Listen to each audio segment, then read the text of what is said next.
Without a doubt, the most dangerous people are the people who lie to themselves. Why, you ask? Well, when you lie to yourself and believe it, then you can justify anything. You can say that harm is really love. A person that lies to themselves would say that betrayal was necessity. They'll say that manipulation is actually a misunderstanding, and that what else? And that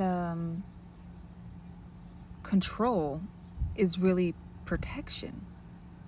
See, because when you lie to yourself, it doesn't just stay inside. It leaks into every facet of a person's field, their connections, how they operate, how they believe, the very fabric of the reality that they build.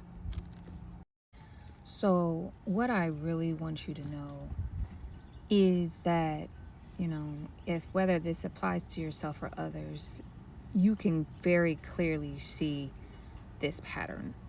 You can see when people really struggle to be truthful with themselves, because you'll rarely hear them say, I'm sorry.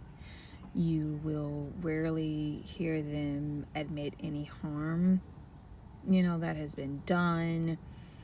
Someone else is always responsible or to blame for anything that has happened in a situation or lives, whether at home or personally. And you might have an observation, whether it's about yourself or somewhere else, where it's like everything is not only inverted in terms of, it's upside down, but also that that person might not even have the capacity or understanding to understand that they're operating from a mode of distortion and not truth. And this is real stuff, y'all. And like we think like, well, how did things get this way? Well, when we as sovereign beings either get tricked by others or programmed to believe lies that are not in alignment with our inner truth, then that can have a profound impact in our choices, our beliefs, and what we pass on to our children. We could be convinced to live and be someone that is truly not in alignment with what our souls have chosen.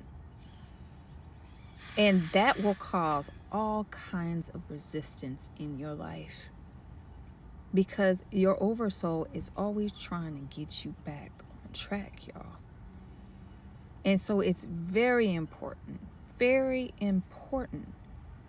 that you don't lie to yourself, because you're doing harm to yourself first and foremost, because you're impeding your own growth.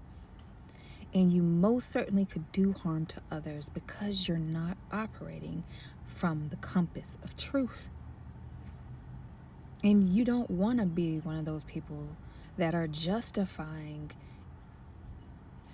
distorted habits and tendencies and behaviors because you've convinced and justified harmful practices, whether it's towards love, in the connections that you're in watering each other, whether it's regarding controlling, whether it's regarding manipulating, whether it's, betrayal and saying I'm a hustler and I gotta get it for me to survive out here, and the survival mindset.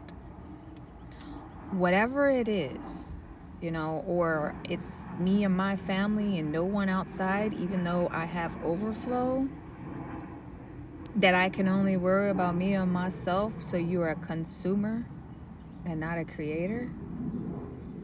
All of these things can be built upon the lies that we let others convince us to believe from the external world, or lies that we tell ourselves, so that we don't have to expand or grow or to get into unfamiliar territory. I hope that this message has been helpful and that it's relevant. And like I said, y'all, like, this is a no judgment zone. Everything that I bring to the table is just things that I've reflected about and things that I've had to learn and grow from. And, what I share with you, I hope can help you think through things. And like what I've told my children, what I tell myself every day is, if I do see something that I'm not being truthful with myself about, or lying to myself about, and for me, it was pertaining to men. So what I've started to do is just like try to understand the pattern, try to understand the loop. When I find myself not being truthful with myself, well, why am I doing that? Is it because my nervous system is, so familiar with something, even though it's harmful to me? So start asking yourselves those questions, y'all. Shalane Tukai. Peace.